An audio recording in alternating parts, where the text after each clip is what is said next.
Hello mes stars, j'espère que vous allez bien. Aujourd'hui, je vous retrouve pour un avis lecture. Je vous dis un avis lecture, mais c'est bien sûr plusieurs. Donc déjà, j'espère que vous allez bien, que vous avez passé une bonne journée, une bonne semaine. Normalement, le moment où je poste cette vidéo, on est le vendredi 18h, donc vous êtes certainement en week-end, je l'espère pour vous. Moi, ce n'est pas le cas, mais c'est pas grave. Et donc, je vous retrouve pour vous parler de mes dernières lectures. Une partie de mes dernières lectures, parce que je suis toujours en décalé pour pouvoir vous faire plein de vidéos et tout. Mais ce sont toujours des lectures assez récentes pour que mon avis soit encore net dans ma tête. Désolée si la luminosité n'est pas ouf, il fait super gris dehors. On est en plein été, mais je ne sais pas où est-ce qu'il est l'été. Même si les températures ont un peu augmenté, j'avoue que c'est pas ça de ouf. Surtout qu'au moment où je vous tourne cette vidéo, on est fin juillet. Donc j'espère que le mois d'août aura été un petit peu plus ensoleillé. Et dernière petite aparté, il est possible qu'il y ait du bruit. J'ai mon chat juste à côté de moi qui aime trop bouger. Là, il est juste à côté du téléphone parce qu'il voit des bébêtes et tout. Bref, donc j'espère qu'il ne nous dérangera pas trop. Donc aujourd'hui, je vais vous parler de 5 livres, donc 4 livres que j'ai avec moi et un livre e-book. Donc on va pas plus tarder. Le premier livre dont j'ai à vous parler, c'est Flirt, Desire, Love, donc de Eugénie Delens. C'est la collection EH. C'est un livre que j'ai acheté et quasiment lu aussitôt parce que j'ai été à une dédicace du coup d'Eugénie, qui est une autrice que je suis énormément et que j'aime beaucoup. Et du coup, j'ai eu ma petite dédicace dans ce livre, en plus des Gods of Love qui sont juste ici pour une autre vidéo. Donc vraiment trop mignon. J'ai adoré la rencontrer, ça a été super cool. Et j'ai même eu une petite carte dédicace. Bref, du coup, aujourd'hui, on parle de ce roman. Et je dois dire que j'ai été assez surprise. Je m'attendais à ce que ce soit un roman qui soit assez sombre, mais il a été moins que ce que j'avais pensé. Et j'avoue que ça me va, parce que autant j'aime les histoires sombres, autant je suis pas super à l'aise non plus avec la dark romance en général. Je commence un peu à en lire, mais à petite échelle, et surtout dans des sujets qui, je sais, ne vont pas me faire du mal.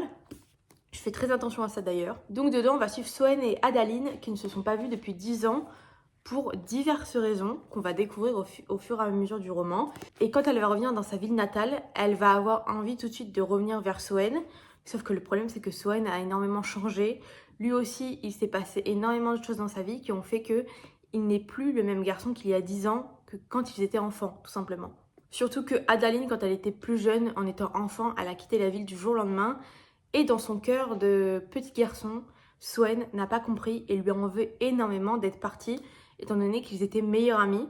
Et elle veut se faire pardonner, elle veut revenir vers lui, mais lui a énormément de mal. Et on va les suivre un peu dans cette reconstruction de relation que moi j'ai beaucoup aimé. Faites attention en lisant ce livre parce qu'il contient pas mal de trigger warning quand même. Et je pense des choses qui peuvent vous heurter si vous êtes victime de ce genre de choses. Donc je vous donne les sujets qui sont très importants dedans à savoir avant de lire. Si vous voulez pas savoir, je vous laisse avancer un peu dans la vidéo. Donc ça traite de sujets de pensée suicidaire, de mutilation, de traumatisme. Et je crois que c'est déjà tout, mais c'est déjà pas mal quand même.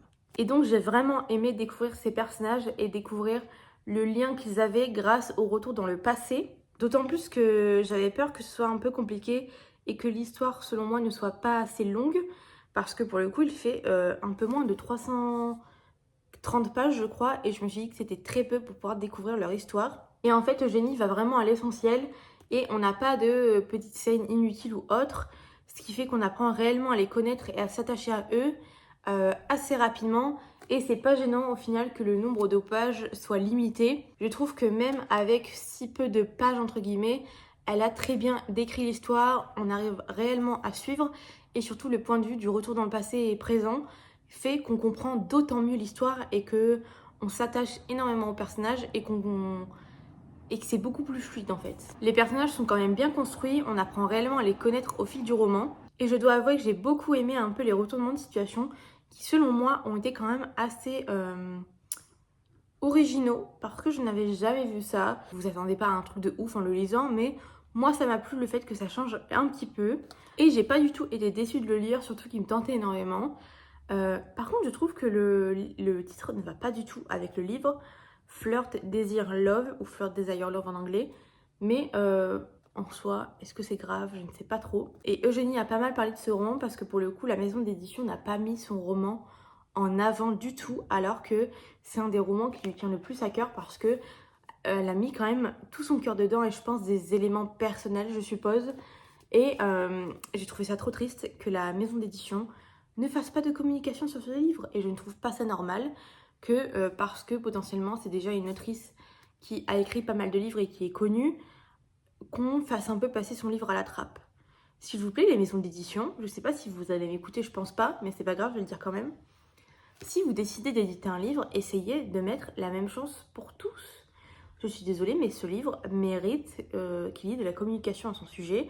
Et je pense que ça pourrait aider pas mal de gens. Parce que, au-delà de l'histoire d'amour, on y parle quand même de sujets importants. Et c'est important pour les gens qui ont ces problèmes-là de se sentir représentés. Tout simplement. Et ça peut fortement aider. Donc, je comprends pas vraiment le choix de la maison d'édition de ne pas mettre en avant, mais bon. Écoutez, je suis pas dans la com de la maison d'édition, mais bon. On passe ensuite à Say You Swear, qui est un livre que je n'avais pas prévu de lire. Et vous voyez la pavasse, vous vous dites pourquoi tu vas lire un livre que tu ne prévoyais pas de lire. Tout simplement, j'ai fait une lecture commune avec mon ami Emmanuel. Vous le savez, quasiment tous les mois, on s'en fait une. Et là, pour le coup, c'est un livre qui lui tentait. Et à force de le voir partout, je me suis dit, pourquoi pas en fait. Alors au début, je voulais pas le lire parce que je l'ai confondu avec The Way I Used to Be. Je me rappelle plus de quelle autrice, qui n'a rien à voir. Je ne sais pas pourquoi je les ai un peu assemblés, j'ai fait un peu une amalgame. Mais du coup, j'ai commencé ce livre un peu sans grand espoir, on va dire, parce que même s'il me tentait un peu, c'était pas de base une lecture qui me tentait de fou. Et au final, j'ai adoré, j'ai été subjuguée par ma lecture. Ça a été quasiment un coup de cœur.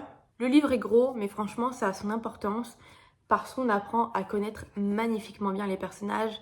Ils sont décrits et on a une description d'eux et une évolution qui est visible, surtout pour le personnage principal. Et c'est surtout un livre qui est selon moi parfait pour l'été parce qu'il a vraiment cette vibe un peu summer que moi j'ai adoré. Au-delà de ça, au-delà des personnages, il y a une histoire de fou quand même à l'intérieur. On se dit c'est que de la romance, mais l'autrice, elle nous fait vivre des montagnes russes au niveau de nos émotions. Parce que quand on croit que tout va bien, en fait il se passe un truc de ouf. Et c'était ce que je m'étais dit parce qu'il restait pas énormément de pages et je me suis dit qu'est-ce qu'elle va pouvoir nous mettre dedans? Et du coup, j'ai été agréablement surprise des retournements de situation qui, selon moi, ont vraiment ajouté quelque chose au roman. Pour certains, ça pourrait vraiment paraître un peu gros, mais moi, c'est ce que j'ai apprécié en fait. Au début, ça fait un peu peur parce qu'il y a quand même beaucoup de personnages à l'intérieur, mais on apprend vite à les dissocier parce qu'ils n'ont rien à voir. Et comme ils sont très bien décrits, très bien travaillés, ce n'est pas gênant du tout.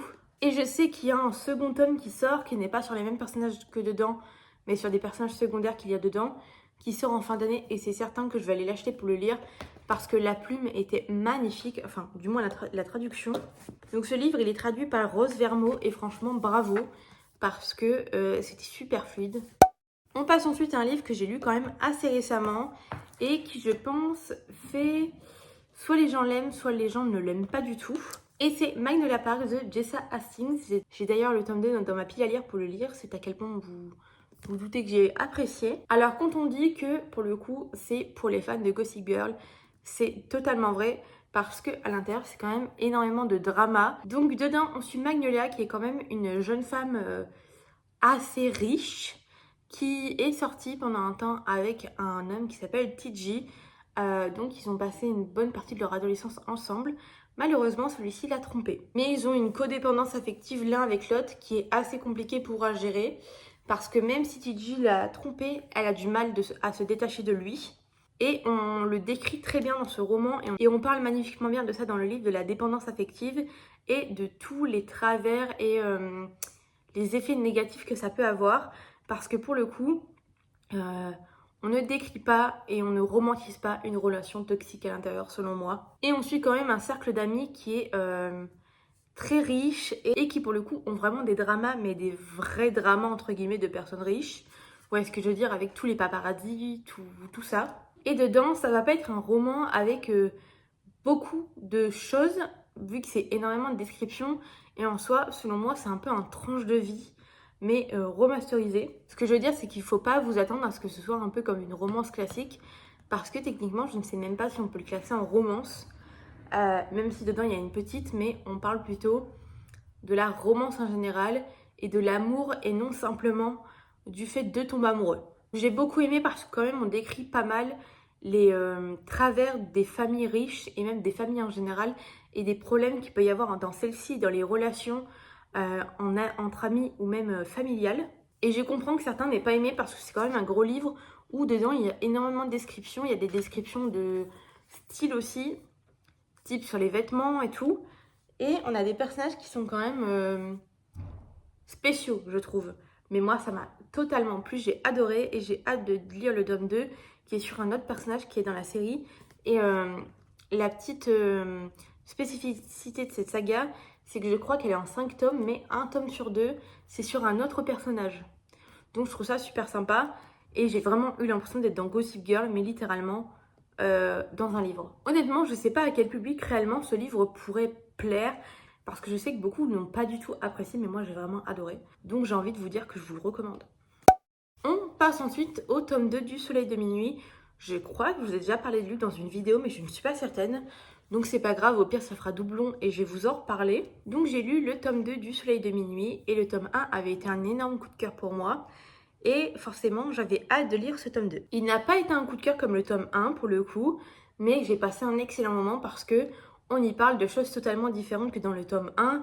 Et c'est un livre qui est, je ne sais pas comment vous expliquer, mais qui décrit parfaitement le début d'une relation amoureuse et les relations amoureuses en général. Ce qui peut se passer après qu'on ait eu un coup de foudre pour une personne, qu'on ne l'ait pas vue pendant des années, des semaines, et ensuite le retrouver. On y parle également de famille, on y parle d'amis, on y parle de, selon moi, un peu de found family. Et j'ai adoré suivre l'histoire de Aaron et de Milan, les redécouvrir parce que dans le tome 1, pour le coup, on a une histoire d'amour, mais elle n'est pas aussi complète que celle-ci, je trouve, même si j'ai préféré le tome 1. Et là, on a vraiment la continuité de leur relation et on apprend énormément d'eux. On apprend beaucoup plus à les connaître que dans le tome 1 et c'est ce que j'ai apprécié. Et il montre aussi avec douceur tous les problèmes qu'on peut avoir dans une vie, tous les obstacles auxquels on doit parfois faire face. Autant familial que la santé ou autre. Et je trouve qu'il décrit parfaitement un peu la vie de tous les jours, mais avec douceur. Et on y parle quand même de sujets qui peuvent être sensibles, notamment de la maladie. Et pour autant, je trouve qu'on en parle très bien dedans. Donc je trouve que Lily Blabla, elle fait ça très bien parce que pour le coup, on n'est pas choqué, mais on est plutôt ému parce que on ressent que c'est la vérité. On ressent que c'est profondément ça, sans pour autant que ce soit mis en drama queen ou autre. Il n'y a pas d'exagération, il n'y a pas de... Tout est fait avec justesse. Donc déjà, j'aurais celui-là à faire signaux éphémères pour Lily Blabla, donc je suis trop contente. À voir, peut-être que je vais craquer pour tous nos lendemains en broche et c'est possible aussi. Ensuite, je vais vous parler d'un livre qui est dans ma palle depuis des années, j'exagère, depuis des mois, c'est mieux, et que je n'arrivais absolument pas à sortir. Je ne sais pas pourquoi. Je l'avais acheté en me disant qu'il me tentait énormément, et c'est The Love Hypothesis. Je ne me rappelle plus de l'autrice. Ali Hazelwood, il me semble, donc je vous mets la couverture juste ici. Et je vais vous parler tout de suite de mon avis. C'est une lecture que j'ai essayé de commencer 2 ou 3 fois sans réellement y arriver. Et ma copine Emmanuelle l'a lu, elle m'a dit il faut absolument que tu te lances dedans. C'est un super livre, c'est un livre qui est trop bien. Donc je me suis dit, on va prendre son courage à deux mains. Tu l'as en ta possession, il est temps de le lire. Et j'ai mis un peu de temps à me remettre dans la lecture et à me mettre dans le livre. Mais une fois que j'étais dedans, j'ai vraiment apprécié ma lecture. D'autant plus qu'on est dans un cadre scientifique, chose que moi, je n'ai jamais lu. Et je ne suis pas du tout dans le cadre scientifique, donc c'est vrai que j'ai bien aimé ce côté un peu école scientifique. J'avais peur, comme c'était une romance professeur entre guillemets, que ce soit délicat, mais pas du tout, parce qu'en soi, le prof n'est pas réellement le prof de l'élève. J'ai dit prof-professeur, mais c'est prof-élève, pardon. Et dedans, il y a une histoire de fake dating, parce que, pour vous faire un peu le pitch, Olive est sortie avec un garçon avec qui ça ne l'a pas fait, et ce garçon est malheureusement tombé amoureux de sa meilleure amie. Le problème étant, c'est qu'elle accepte fortement que cet ex, entre guillemets, et que cette meilleure amie sortent ensemble. Mais cette meilleure amie ne veut pas sortir avec ce fameux garçon parce qu'elle a peur de faire du mal à Olive, alors que Olive, au contraire, voit très bien qu'il y a une alchimie entre eux et qu'ils vont super bien ensemble, donc elle le veut bien. Mais sa meilleure amie ne le comprend pas et elle croit vraiment que Olive fait ça juste par gentillesse et en se faisant un peu du mal à elle-même quoi. Donc elle se retrouve dans son université à embrasser le premier mec qu'elle croise quand elle voit sa meilleure amie au loin à 23 h un soir alors qu'elle est encore au labo pour bosser. Et il s'agit qu'en fait c'est un professeur de l'université et il va en découler beaucoup de choses. Et j'ai beaucoup aimé toutes les petites scènes qui ont fait que Olive est tombée amoureuse de son professeur. Je ne me rappelle plus de son prénom parce que j'ai un problème avec les prénoms. Mais c'est un livre que j'ai trouvé selon moi très sympa. Et si tous les romans de Alia Ezelwood sont dans la même veine, ça peut être cool, mais un peu redondant quand même. Donc si vous aimez les romans fake dating et que vous êtes dans le milieu scientifique, je pense que cela peut vous plaire. Après, ça n'a pas été un coup de cœur, mais ça a été quand même une très bonne lecture, donc je vous le recommande fortement. Voilà pour tous mes avis lecture, j'espère que cette vidéo vous aura plu et que mes avis vous auront peut-être aidé et aiguillé dans vos choix de lecture. Surtout si vous avez des livres dans cette vidéo qui sont dans votre pile à lire, ça va peut-être vous forcer à les lire et ça c'est très cool. N'hésitez pas à me dire en commentaire s'il y a un de ces livres que vous avez lu, que vous comptez lire, ce que vous en avez pensé et ce à quoi vous vous attendez. Je dois dire que ça a quand même été quasiment que des très bonnes lectures et c'est cool. Cette année je suis vraiment dans ce truc de j'ai des lectures qui me plaisent énormément. Donc j'apprécie. Parce que c'est vrai que l'année dernière, j'ai été un peu moins dans ce mood et les lectures étaient un petit peu plus fades pour moi. Donc ça fait du bien de tomber sur des lectures qui me plaisent à quasiment tous les coups. Donc voilà pour cette vidéo, j'espère que celle-ci vous aura plu. N'hésitez pas à mettre un like, un petit commentaire en donnant vos avis sur la vidéo ou sur les livres que j'ai présentés. N'hésitez pas également à vous abonner si la vidéo vous a plu et que vous voulez en voir plus. Et on se retrouve la semaine prochaine dans une nouvelle vidéo. Et je vous fais des gros bisous. À bientôt.